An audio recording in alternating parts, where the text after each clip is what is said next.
Students, आज हम शुरुआत करने जा रहे हैं हमारा एक नया चैप्टर जिसका नाम है डिस्काउंट। इसे हम हिंदी में छूट या फिर बट्टा भी कहते हैं। एक्चुअल में ये जो चैप्टर है डिस्काउंट, ये प्रॉफिट एंड लॉस यूनिट का आप एक एक्सटेंडेड पार्ट ही समझ सकते हो, क्योंकि प्रॉफिट एंड लॉस यूनिट में, लाभ और हानि यूनिट में हमने मेनली दो ही चीज़ों पर फोकस किया। एक तो वो कि हमने चीज़ को खरीदा कितने रुपए में, ठीक है, जिसे हम कॉस्ट प्राइस यानी कि सीपी कहते थे। और दूसरा ये कि हमने चीज़ को बेचा कितने में, जिसे हम सेलिंग प्राइस यानी कि विक्रय मूल्य कहते थे। भाई चीज़ को खरीदा कितने में और चीज़ को बेचा कितने में, उससे हम ये देखते थे कि हमें कितने परसेंट का प्रॉफिट या फिर कितने परसेंट का लॉस हुआ। लेकिन आज एक नई टर्म हमारे सामने लिखी हुई है जो कि इस यूनिट को एक्सटेंडेड बना देगी, थोड़ा सा और आगे बढ़ा देगी। और वो टर्म जो लिखी हुई है आपके सामने, जिसे हम हिंदी में बोलते हैं अंकित मूल्य, और इंग्लिश में इसे शॉर्ट फॉर्म में लिखा जाता है एमआरपी यानी कि मैक्सिमम रिटेल प्राइस। ठीक है जी। तो अभी हमें इस चीज़ पर फोकस करना है कि जो क्रय मूल्य हो, एमआरपी हो और विक्रय मूल्य हो, इन तीनों के कॉम्बिनेशन से एग्ज़ाम में किस किस तरीके के क्या क्या क्वेश्चंस बन सकते हैं और उन्हें करने का हमारे पास ईजीएस्ट वे क्या है, उन सभी चीज़ों पर हम गौर करेंगे। लेकिन बात अभी किसकी आई है, अंकित मूल्य की। तो पहले हम सिर्फ इस चीज़ के बारे में सीख लेते हैं कि एमआरपी होता क्या है। उसके बाद हम जो जो क्वेश्चंस बनेंगे उन पे डिस्कस करेंगे, फिर प्रैक्टिस करेंगे। ठीक है स्टूडेंट्स, तो देखना ध्यान से एमआरपी है क्या। देखो, होता ये सीन है कि कोई भी चीज़ हम मार्केट से खरीदते हैं, जो भी चीज़, ठीक है, जैसे आप ये मार्कर को ले लो, ये मार्कर हुआ या फिर कोई बिस्किट का पैकेट हुआ, ठीक है, कोई भी चीज़ आपने देखा होगा अक्सर उसके ऊपर एक एमआरपी लिखा होता है, मैक्सिमम रिटेल प्राइस लिखा होता है। ठीक है जी। तो उसी की हमें बात करनी है। होता क्या सीन है कि कोई भी चीज़ कई सारे स्टेप्स से गुजरकर हमारे पास पहुंचती है, यानी कि कस्टमर के पास आती है। ठीक है जी। खरीदा और बेचा तो चलो हमने डायरेक्ट देख ही लिया, बट बात ये होती है कि सबसे पहले कोई प्रोड्यूसर, क्या लिखा मैंने, प्रोड्यूसर यानी कि उत्पादक होता है, वो किसी चीज़ की मैन्युफैक्चरिंग करते हैं वो, ठीक है, उनकी कंपनी होगी या जो भी होगी, जैसे भी करके वो चीज़ को बनाता है। ठीक है, जैसे मान लो मार्कर ही ले लो, तो किसी बंदे ने मार्कर बनाने का सोचा, उसकी वो कंपनी है, ठीक है जी, तो उसने मार्कर तैयार कर लिया। मार्कर तैयार करने के बाद क्या होगा, आगे आगे से आगे स्टेप्स में जाएगा, वो पहुंचेगा किसके पास, थोक विक्रेता के पास चीज़ पहुंचेगी। जो चीज़ प्रोड्यूसर ने बनाई वो पहुंचेगी थोक विक्रेता यानी कि होलसेलर के पास। फिर होलसेलर के पास से ये चीज़ रिटेल शॉप यानी कि रिटेलर या फिर शॉपकीपर तक पहुंचती है। ये मैंने एक रैंडम आपको समझाने के लिए चीज़ बनाई है कि भाई पहले प्रोड्यूसर ने चीज़ बनाई होगी, उसके बाद ये होलसेलर तक पहुंची थोक विक्रेता के पास, फिर ये शॉपकीपर यानी कि रिटेलर के पास पहुंचती है। ठीक है, शॉपकीपर या रिटेलर के पास, और वहाँ से ये चीज़ फाइनली किसके पास पहुंचती है, कस्टमर के पास यानी कि हमारे पास पहुंचती है। अब बात ये आई कि शॉपकीपर को हम दुकानदार या फुटकर विक्रेता भी कहते हैं और रिटेलर को हम खुदरा विक्रेता कहते हैं। यहाँ तक बात समझ है। तो इन स्टेप्स से जाके चीज़ यहाँ तक पहुँचती है। ठीक है जी। अब हुआ क्या कि मान के चलो ये प्रोड्यूसर है, इसने कोई चीज़ बनाई और इसका खुद की जेब से खर्चा आ गया 100 रुपये। कितने रुपए आ गया, 100 रुपये। अब ऐसा तो है नहीं कि 100 रुपये की चीज़ को ये 100 में बेच देगा, तो फिर इसका बेचारे का फ़ायदा ही क्या हुआ। तो होता क्या है, ये चीज़ आगे जाएगी तो पहले जितना भी रुपए इसके लगे, एक तो वो काउंट करते जाना ध्यान से। एक तो जो प्रोड्यूसर का मूल लागत बोलते हैं इसको, जो उसका खर्चा हुआ, जैसे मान के चलो भाई बिस्किट ही बनवाने हो इसने, है ना, तो बिस्किट की कंपनी है, तो भाई कम से कम जो बंदा बिस्किट बनवा रहा है अपनी कंपनी में, उसको मूल लागत के रूप में जैसे गेहूं भी तो लाना पड़ेगा, चीनी भी तो लानी पड़ेगी, उसके बाद जिन लेबर से वो काम करवा रहा है उनको रुपए भी तो देने पड़ेंगे, इलेक्ट्रिसिटी का भी खर्चा आएगा।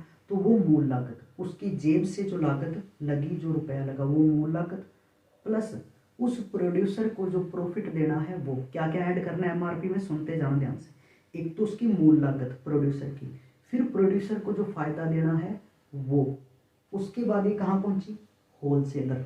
इस होलसेलर का भी फायदा, प्रोड्यूसर की मूल लागत, रॉ मटेरियल की जो कॉस्ट बोलते हैं वो, उसके बाद मैंने लिखा ऑल प्रॉफिट। ऑल प्रॉफिट मतलब इसको जितना प्रॉफिट देना है प्रोड्यूसर को वो भी, होलसेलर को जो प्रॉफिट देना है वो भी, फिर उसके बाद शॉपकीपर या रिटेलर को जो प्रॉफिट देना है वो भी। एमआरपी के अंदर इतनी सारी चीज़ें, इसके अलावा भी देखो जीएसटी या इस बहुत सारी चीज़ें ऐड होती हैं एक एमआरपी के अंदर। मेन बात मैं करूं, कहने का मतलब ये है कि प्रोड्यूसर की जेब से जो रुपया लगा वो होगा उसके अंदर शामिल, प्लस प्रोड्यूसर का फायदा, होलसेलर का फायदा, शॉपकीपर या रिटेलर का फायदा, सभी का फायदा ऐड होता है उसके अंदर। उस चीज़ को हम क्या बोलते हैं, एमआरपी। यानी कि एमआरपी के अंदर इन सब जनों का फायदा आ गया। जब इन सब जनों का फायदा आ ही गया एमआरपी के अंदर, तो आप बताओ कस्टमर को एमआरपी से ज़्यादा बेचेंगे तो बात गलत है कि नहीं है? बिल्कुल गलत है। जब इनका सभी का फायदा आ ही चुका है एमआरपी के अंदर, तो फिर यही रूल है कि एमआरपी से ज़्यादा कोई भी शॉपकीपर या रिटेलर हमें चीज़ बेच नहीं सकता। अगर वो एमआरपी से ज़्यादा चीज़ बेचने की कोशिश करे तो हम नेशनल कंज्यूमर हेल्पलाइन नंबर पर क्या कर सकते हैं, कॉल करके उसकी शिकायत कर सकते हैं। बोलो बात समझ आई कि नहीं? ठीक है, एक बात तो हुई। और दूसरी बात ये देख लो कि 2006 में एक रूल बना, क्या, जिसे बोला गया कंज्यूमर्स गुड्स एक्ट। इसके अकॉर्डिंग ये कहा गया कि किसी भी चीज़ पे एमआरपी होना अनिवार्य है। अनिवार्य का मतलब ये कि भाई अब एमआरपी ना हो तो अगला किसी भी रेट में बेचता रहे कस्टमर को, है ना? तो एमआरपी होना अनिवार्य है। फिर क्या हुआ, नेक्स्ट आया रूल 2009 में, जिसका नाम है यूजर्स कमोडिटी रूल 2009। इसमें बोला गया कि आप एमआरपी होना अनिवार्य हुआ वहाँ, और यहाँ ये बोला गया कि आप एमआरपी से ज़्यादा में बेच नहीं सकते किसी भी चीज़ को, बेचोगे तो आपकी शिकायत हो सकती है। तो ये होती है एमआरपी। एमआरपी एक ऐसा रेट हुआ जिसमें किसी भी चीज़ के रॉ मटेरियल की कॉस्ट होती है कि वो चीज़ बनाने के लिए क्या क्या चीज़ें चाहिए, बंदे भी चाहिए जो बना रहे हैं वो चीज़ को, उनका इलेक्ट्रिसिटी का, ट्रांसपोर्टेशन का खर्चा, प्लस उसके बाद सभी का प्रॉफिट, किन किन का, प्रोड्यूसर का, होलसेलर का, शॉपकीपर का फायदा, प्लस जीएसटी वगैरह बहुत सारी चीज़ें जुड़ के क्या बनता है, एमआरपी बनता है। आई होप ये बात आपको अच्छे से समझ आई होगी। अब जब एमआरपी के अंदर दुकानदार की बात ही करेंगे हम तो मेनली, जैसे हम दुकानदार से खरीद के लाते हैं चीज़ को, है ना, तो दुकानदार का एमआरपी के अंदर फायदा ऐड होता है कि नहीं होता? बिल्कुल उसका फायदा एमआरपी के अंदर ऐड होता है। तो अगर वो चाहे तो जो उसका करीबी हो या अगर वो कभी छूट देना चाहता हो एमआरपी पे, तो चाहे वो दे सकता है छूट।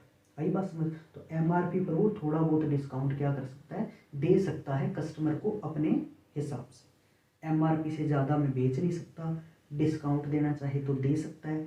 कभी कभार एमआरपी से वैसे ही कम में बेच देता है चीज़ को, क्यों, कई बार चीज़ बिक नहीं रही होती पड़ी है तो वो डायरेक्ट भी बेच देता है। बस आप ये याद रखना, एमआरपी से ज़्यादा में कोई चीज़ बेच नहीं सकता, कम में बेच सकता है डिस्काउंट देकर, वो कोई दिक्कत नहीं है। तो आई थिंक एमआरपी क्या होता है आपको थोड़ा बहुत ओवरव्यू क्लियर हो चुका होगा। तो बच्चों अब हमें ये चीज़ सीखनी है कि इस पे क्वेश्चन किस किस तरीके के बनते हैं। बात एमआरपी की थी तो मैंने ये सोचा कि पहले स्टूडेंट्स को थोड़ा बहुत इसके बारे में बता दूँ। ठीक है जी, अब बढ़ते हैं आगे और ये देखते हैं कि हमारे कंपटीशन में एमआरपी, सीपी और ये जो विक्रय मूल्य यानी कि एसपी लिखा है, इनका अगर डायरेक्ट जो यूज है, तीनों की तीनों टर्म्स क्वेश्चन के अंदर यूज होंगी और यूज होके क्या क्या क्वेश्चन बन सकते हैं, किस किस तरीके के क्वेश्चंस बन सकते हैं, हमें उस चीज पर अच्छे से गौर करना है। और विश्वास मानो ये काफ़ी प्यारे क्वेश्चन इसमें बनते हैं, एग्जाम में भी आते हैं और मैं आपको इनको करने का बिल्कुल इजी वे बताने वाला हूँ अच्छे से। पहले बस आप बात को ध्यान से समझ लेना। अब क्वेश्चन में क्या होगा, ये प्रोड्यूसर वगैरह ये सारा डायरेक्ट बोलेगा कि भाई दुकानदार है, दुकानदार ने जितने में चीज़ को खरीदा होगा उसको क्या बोल दिया, दुकानदार का क्रय मूल्य बोल दिया। फिर इसने जितना भी रेट बढ़ा के लिखा उसको क्या बोल देंगे हम, एमआरपी यानी कि अंकित मूल्य बोल देंगे। फिर इस एमआरपी पे जो ये छपा हुआ रेट होगा ना इसका, वे पहले ही पता है भी 100 का मार्कर है, इसने क्या किया 120 लेबल लगा के रख रखा है पहले, ताकि कस्टमर आए तो मैं उसको यही बोलूँ कि भाई साहब 120 का है, और इस पे चाहे तो वो डिस्काउंट दे सकता है। कैसे, आराम से बात को समझो, फिर देखते हैं इस पे क्वेश्चंस क्या बनेंगे। ठीक है जी, देखो मान के चलो कि 100 रुपये की कोई चीज़ है, कितने रुपए की, 100 रुपये, उसका सीपी यानी कि क्रय मूल्य कितना है, 100 रुपये। अब क्या किया दुकानदार ने पहले से ही 20% रेट क्या लिख दिया, बढ़ाकर लिख दिया। क्या कर दिया, पहले से रेट 20% बढ़ाकर लिख दिया। क्यों, क्योंकि उसे पता है वो चीज़ 100 रुपये की बनी है उसकी, तो 20% बढ़ा के लिख देगा, यहाँ पर लेबल लगा देगा, ठीक है, यहाँ पर प्रिंट कर देगा। तो उसको हमने बोला MRP। MRP कितना आया, 120। कितना आया, MRP आया, अंकित मूल्य 120। कितने रुपए क्रय मूल्य है, 100 रुपये। बढ़ाकर कितने परसेंट लिखा, 20%। तो MRP कितना आया, 120। अब MRP में उसे पता है कि उसका फायदा तो ऐड है ही है। अगर वो MRP पर भी चीज़ को बेच दे तो उसको तो 20 रुपये बच गए ना, 20% का प्रॉफिट हो गया कि नहीं हो गया। वो चाहे तो उस पर डिस्काउंट भी दे सकता है। तो मान के चलो कि कोई कस्टमर, मान लो मैं ही चीज़ लेने गया, मेरा फ्रेंड था, 120 रुपये MRP लिखा था चीज़ के ऊपर, तो मैंने कहा भाई डिस्काउंट दे, क्योंकि मुझे पता है कि उसका प्रॉफिट तो उसके अंदर शामिल ही है, तो थोड़ा बहुत मेरे को तो भाई डिस्काउंट कर दे। तो मैंने उसको जब बोला डिस्काउंट दे, तो उसने इस MRP पर ही छूट देनी होती है बेटा। इस पर अगर छूट दे देगा तो उसका फायदा ही क्या, 100 की तो उसको खुद को ही चीज़ पड़ी है। तो MRP पर डिस्काउंट दिया जाता है। इस पर मान के चलो कि उसने 10% की छूट यानी कि डिस्काउंट दे दिया, जिसे हम बट्टा भी बोलते हैं। तो आप बताओ 120 रुपये की चीज़ है MRP, 10%, 120 का 10% कितना हुआ, 12। तो 12 की अगर वो डिस्काउंट यानी कि छूट दे देगा तो फाइनली वो चीज़ मेरे को कितने रुपए में मिलेगी, वो चीज़ 12 कम कर दो, मेरे को चीज़ मिलेगी 108 रुपये में। यानी कि उस चीज़ का विक्रय मूल्य जो आया, सेलिंग प्राइस आया, वो कितने रुपये आया, 108 रुपये आया। बोलो बात समझ आई। 100 रुपये क्रय मूल्य, 100 रुपये क्या चीज़ है, क्रय मूल्य यानी कि CP, जितने में दुकानदार को चीज़ पड़ी। 20% उसने बढ़ाकर लिख दिया, आराम से तसल्ली से समझो बात को, 20% बढ़ाकर लिख दिया तो MRP कितना आया, 120 आया। अब MRP पर डिस्काउंट यानी कि छूट दी कितने परसेंट की, 10% की। तो 120 का 10% 12 का डिस्काउंट दे दिया, मतलब चीज़ कितने की बेची, 108 में। अब ये देख के बताओ मेरे को कि अब फाइनली जब उसने डिस्काउंट दे के चीज़ मेरे को बेच ही दी तो उसका प्रॉफिट कितना हुआ, देख के बताना। 100 रुपये की उसकी चीज़ कितने में बिक गई, 108 में। यानी कि उसका लाभ का परसेंट, प्रॉफिट का परसेंट कितना हुआ बताओ मेरे को, 8%। अगर वो मेरे को डिस्काउंट देता ही ना तो उसका प्रॉफिट कितने परसेंट हो जाता, 20%। लेकिन उसने मेरे को डिस्काउंट दिया, डिस्काउंट देने के बाद उसका प्रॉफिट 20 से कम होके कितने परसेंट रह गया, 8% उसका लाभ रह गया। यहाँ तक बात समझ आ गई। अब समझो ध्यान से, क्वेश्चन क्या क्या बनेंगे, क्या क्या लिखा हुआ है सामने दिख रहा है सभी को। 1 नंबर क्रय मूल्य, ये अंकित मूल्य और ये विक्रय मूल्य। लाभ या हानि किस पर होता है, क्रय मूल्य पर। देखो हुआ ना, 100 की चीज 108 में।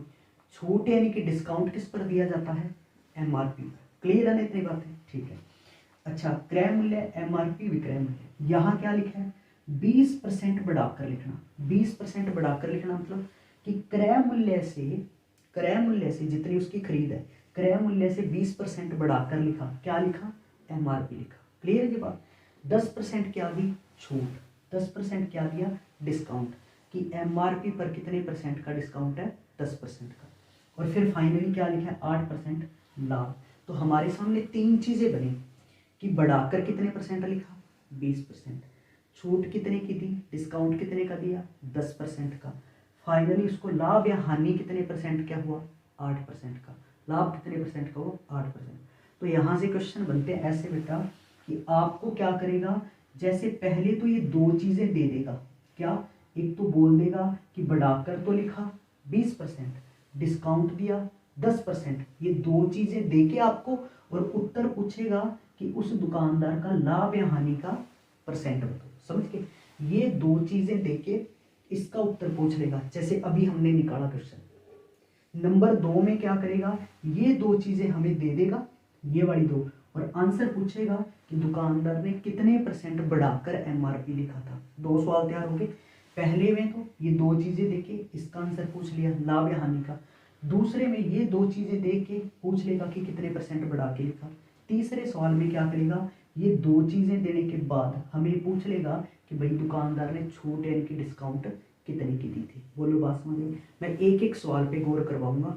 नंबर 1 क्वेश्चन पे कौन से पे गौर करेंगे, इस पे करेंगे, देखना ध्यान से, किस पे, इस पे, कि आपसे क्वेश्चन क्या बनेगा, ये कि एक दुकानदार ने किसी वस्तु का अंकित मूल्य यानी कि MRP क्रय मूल्य से 20% बढ़ाकर लिखा, ठीक है जी, और बेचते समय 10% की क्या दी, छूट दी, तो उसको कितने परसेंट का लाभ होगा।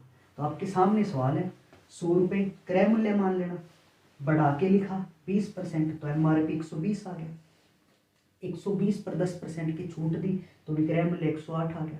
तो बताओ कितने परसेंट का प्रॉफिट हुआ, 8% का। ये है हमारा पहला सवाल। बट हमें करना कैसे है, बात को आराम से समझो। मैंने कहा ना यूनिक वे, अच्छा वे देखना है। अच्छा बेटा, एक बार के लिए बात को सुनना। याद है मैं कुछ ऐसा करवा रहा था आपको कि एक संख्या है 100, सुनते रहो 1 मिनट के लिए बस। 100, आपने उस संख्या को पहले 20% बढ़ा दिया तो वो संख्या कितनी होगी बताओ मेरे को, 120। कोई नंबर है 100, आपने उसको 20% बढ़ा दिया, कितना हो गया वो, 120 हो गया।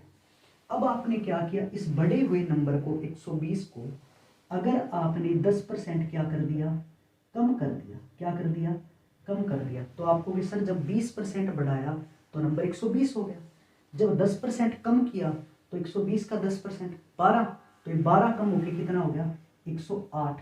तो मैं अगर ये बोलूं कि अगर किसी नंबर को आप पहले तो 20% बढ़ा रहे हो, फिर उस नंबर को 10% क्या कर रहे हो, बढ़ने के बाद कम कर रहे हो, तो फाइनली नंबर में क्या चेंज आएगा, तो आपको कि सर वो नंबर कितने परसेंट बढ़ जाएगा, 8% बढ़ जाएगा।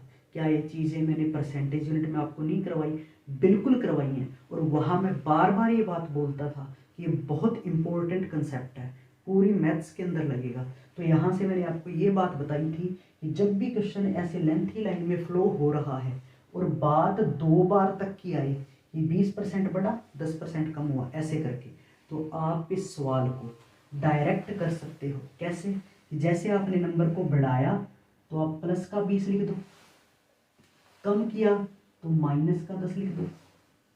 प्लस और माइनस का गुणा क्या होता है, -20 गुणा 10/100। कुछ याद आ रहा है, बहुत बेस्ट तरीके से मैंने चीजें समझाई थी।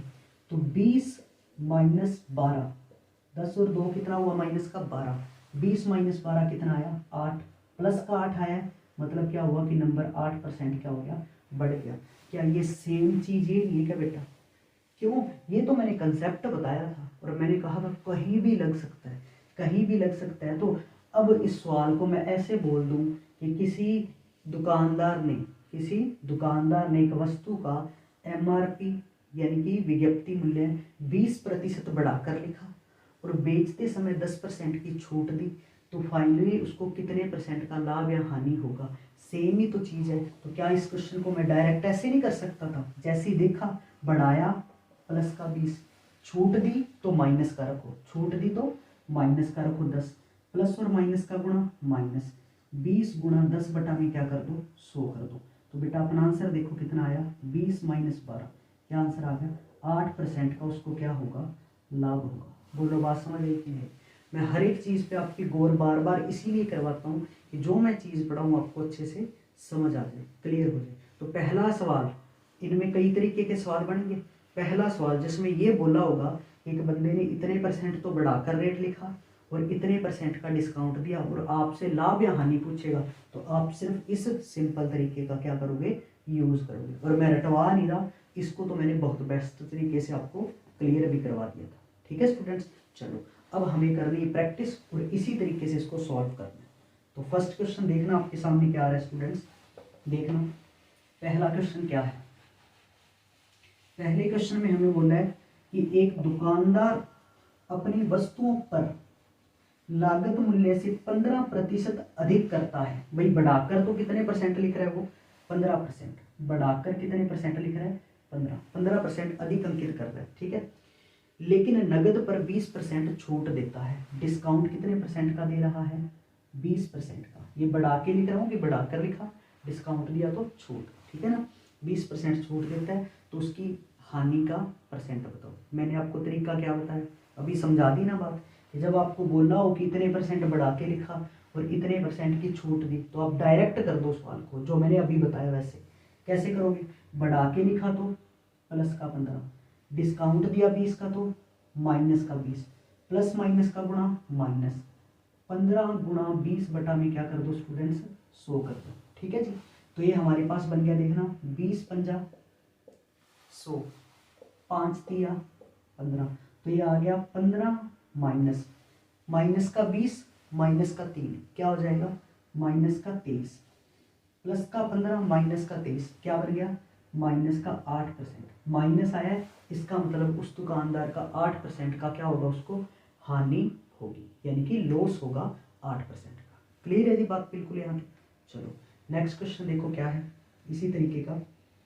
नेक्स्ट क्वेश्चन में हमें क्या बोला देखना, अरुण ने 20% लाभ पर अपने कंप्यूटर का मूल्य अंकित किया। अंकित कितना किया बताओ, 20% बढ़ाकर अंकित किया। कितने परसेंट बढ़ाकर अंकित किया है 20%, ठीक है जी।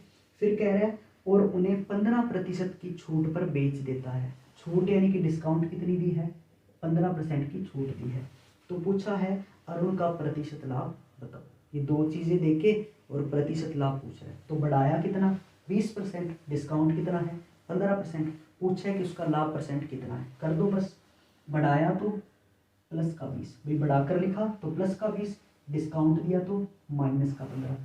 प्लस और माइनस का गुणा क्या आता है माइनस, 20 गुणा 15 बटा में 100।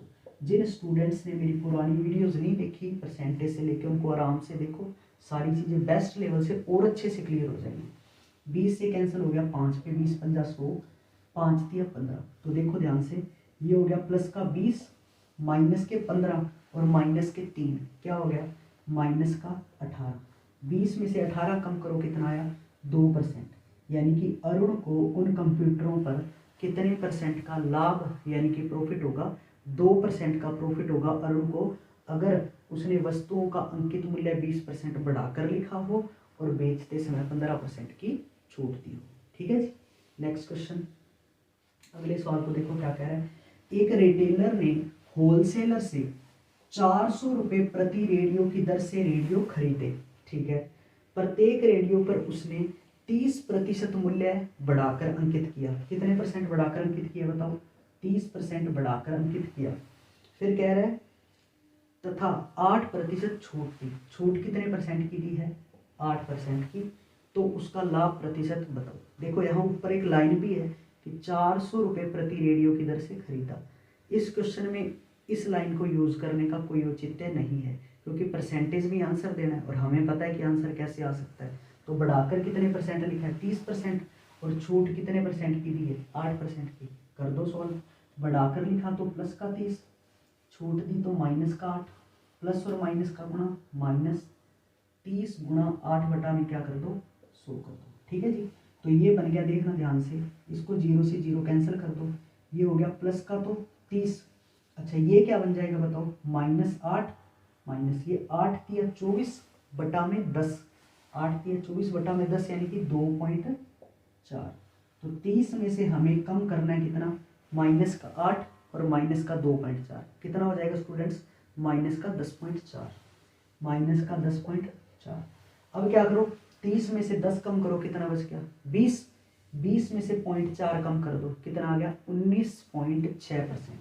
तो बताओ उसका प्रॉफिट कितने परसेंट का होगा, 19.6% का प्रॉफिट होगा, अगर उसने वस्तु का जो अंकित मूल्य है वो 30% बढ़ाकर लिखा हो और बेचते समय 8% का डिस्काउंट यानी कि छूट दी हो। ठीक है जी। नेक्स्ट सवाल देखो क्या है।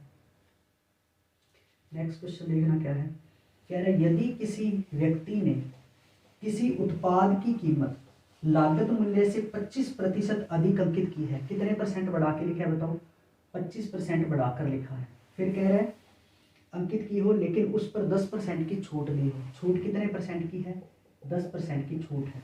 तो हमें बताना है कि उस व्यक्ति का लाभ का प्रतिशत क्या है, उस व्यक्ति का लाभ का परसेंट बताना है। तो देखो बढ़ाकर लिखा तो +25, डिस्काउंट है तो माइनस का 10, प्लस माइनस का गुणा माइनस 25 गुणा 10 बटा में क्या कर दो 100 कर दो, 0 से 0 कैंसिल हुआ। ठीक है, ये बन गया 25 माइनस -10, ये बन जाएगा 2.5, 25 बटा में 10 कितना हो जाएगा 2.5। तो हमें 25 में से माइनस करना है कितना, माइनस का 10 और माइनस का 2.5, ये हो गया माइनस का 12.5। तो 25 में से 12.5 कम करो, कितना बचा 12.5 ही बच गया, यानी कि इसको 12.5% का क्या हो जाएगा लाभ हो जाएगा, अगर वो वस्तुओं का अंकित मूल्य 25% बढ़ाकर लिखे और बेचते समय 10% का क्या दे, डिस्काउंट यानी कि छूट दे। नेक्स्ट सवाल देखते हैं हमारे सामने। तो जितनी भी प्रैक्टिस हो सकती है वो भी मैं आपको करवा रहा हूँ क्वेश्चंस की, ताकि कोई भी किसी भी तरीके का आपको शक ना रहे क्वेश्चंस में। नेक्स्ट सवाल में क्या लिखा है, एक दुकानदार ने किसी वस्तु की कीमत उसकी वास्तविक लागत से 30% अधिक नियत की। भाई 30% अधिक, जो रेट था, रियल रेट था, उससे 30% बढ़ाकर ही लिखा उसने, या नियत किया। कितने परसेंट, 30% बढ़ाकर लिखा। ठीक है जी। फिर कह रहा है कि यदि वह उसे अंकित मूल्य पर 10% छूट पर बेचता है, उसने एमआरपी पर डिस्काउंट कितने का दिया है, 10% का। तो हमसे ये पूछा है कि उसका लाभ का परसेंट बताओ। कोई दिक्कत नहीं है, बढ़ाकर लिखा 30%, डिस्काउंट दिया 10% का, प्लस 30 माइनस 10, प्लस और माइनस का गुणा, माइनस 30 गुणा 10 बटा में क्या कर दो, 100 कर दो। 2 जीरो से 2 जीरो कैंसिल, ये बन गया जी 30 माइनस में 13, 30 माइनस 13 कितना आ गया, 17%। यानी कि उस दुकानदार को कितने परसेंट का प्रॉफिट या लाभ हो जाएगा, 17% का। नेक्स्ट सवाल देखो क्या है। तो बहुत इजी है क्वेश्चंस, कोई दिक्कत नहीं है, बस मैं रटवाता नहीं, चीज़ को आपको अच्छे से क्लियर करवा देता हूँ। नेक्स्ट सवाल में कह रहा है, एक दुकानदार ने अपने सामान पर लागत मूल्य से 20% अधिक अंकित किया। बढ़ाकर तो कितना लिखा है, 20%। ठीक है जी। फिर कह रहा है और उस पर 5% की क्या देता है, छूट। डिस्काउंट कितने परसेंट का दिया है, 5% का। तो हमसे बोला है कि उसका लाभ परसेंट बताओ। हमें पता है कि भाई बढ़ाकर रेट लिखे और फिर डिस्काउंट दे, तो आप इसको डायरेक्ट कर सकते हो। कैसे, कि बढ़ाकर लिखा तो प्लस का 20 लिख दो, डिस्काउंट है तो माइनस का 5, प्लस और माइनस का मल्टीप्लाई, माइनस 20 गुणा 5 बटा में क्या कर दो, 100 कर दो। तो ये देखो 20 पंजा 100, 100 से पूरा 100 कट गया 1 पे। अब बहुत सारे स्टूडेंट क्या होते हैं, गलती से 20 में से 5 कम करके 15 उत्तर लिख देते हैं, एक को भूल जाते हैं। तो बोलना नहीं, इसको 100 से कटा 1 पे, तो 20 माइनस 6 कितना आ गया जी, 14%। माइनस का 5 माइनस का 1, 20 में से 6 कम हुआ तो कितना हो गया, 14% का उसका क्या होगा, लाभ यानी कि प्रॉफिट होगा। अब अगर आपको ये चीज़ अच्छे से समझ आ चुकी हो स्टूडेंट्स, तो मेरी बात सुनना ध्यान से। अगर मैं आपको, या एग्जाम में आता भी है सवाल, कैसे आता है, एग्जाम में बोलता है कि एक व्यक्ति ने अपनी वस्तु का अंकित मूल्य जो है वो लागत मूल्य से X% तो बढ़ाकर लिखा, बढ़ाकर लिखा। वह बेचते समय Y% की क्या दी, छूट यानी कि डिस्काउंट दिया। तो उसका लाभ या हानि का परसेंटेज बताओ। ऐसे, या इसको XY लिख देता है या PQ लिख देता है। अब बात आपको अच्छे से समझ आई चुकी है। भाई बढ़ाकर लिखे और बाद में छूट दे, तो उसे कैसे करना है। तो बढ़ाकर लिखा कितना बताओ मेरे को, X%, तो ये तो हो गया प्लस का X। छूट कितने की है, Y% की, तो ये हो गया माइनस का Y।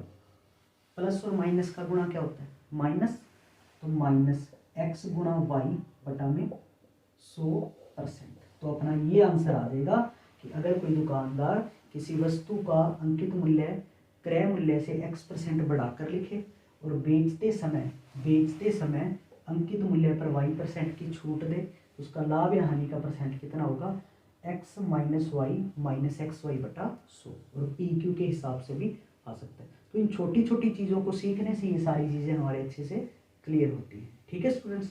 नेक्स्ट सवाल देखो, इस तरीके के 1-2 और सवाल देख लो ताकि कंसेप्ट आपका अच्छे से क्लियर हो जाए। नेक्स्ट सवाल देखो क्या लिखा है, एक विक्रेता ने अपने सामान पर लागत मूल्य का 20% अधिक अंकित करता है। बढ़ाकर तो कितना लिखता है, 20%। ठीक है जी। और फिर हमें क्या बोला, अधिक अंकित किया ना, बढ़ाकर लिखा 20%। फिर बोला है और नगद भुगतान पर 10% की क्या देता है, छूट। बेचते समय 10% की छूट यानी कि डिस्काउंट देता है। तो हमें ये पूछा गया है कि उसे कितने प्रतिशत का लाभ होगा उस विक्रेता को। ठीक है जी। तो वही फंडा, भी बढ़ाकर कितना लिखा है 20%, तो प्लस का 20 लिख दो। छूट कितने की दी है, 10% की, तो माइनस का 10 लिख दो। तरीका मैंने आपको बता ही दिया, प्लस माइनस, माइनस 20 गुणा 10 बटा क्या कर दो, 100 कर दो। 2 जीरो से 2 जीरो कैंसिल, तो ये बन गया जी 20 माइनस 12। 20 में से 12 कम करो, कितना बचा, 8%। यानी कि उस विक्रेता को कितने परसेंट का लाभ होगा, 8%, यानी कि 8% का लाभ होगा। क्लियर है जी बात। चलो नेक्स्ट क्वेश्चन देखो क्या बोल रहा है। नेक्स्ट सवाल में बोल रहा है कि एक व्यापारी अपने सामान पर क्रय मूल्य से 10% अधिक अंकित करता है। भाई बढ़ाकर तो वो कितना लिख रहा है बताओ मेरे को, 10%, ठीक है। और फिर आगे बोला है कि जबकि वह अपने ग्राहक को अंकित मूल्य पर 10% की छूट देता है। डिस्काउंट कितना देता है एमआरपी पर, 10%। बढ़ाकर भी 10% लिखा उसने, सीपी से क्रय मूल्य से कितना बढ़ाकर लिखा, 10%।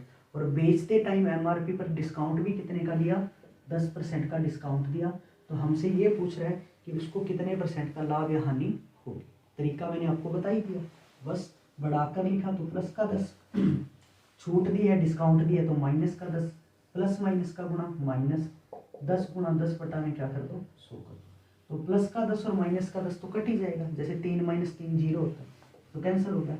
तो ये 100 से कट गया 1 पे, कितना आया -1, -1% यानी कि 1% की क्या होगी उसको हानि होगी, 1% की उसको क्या होगी हानि होगी।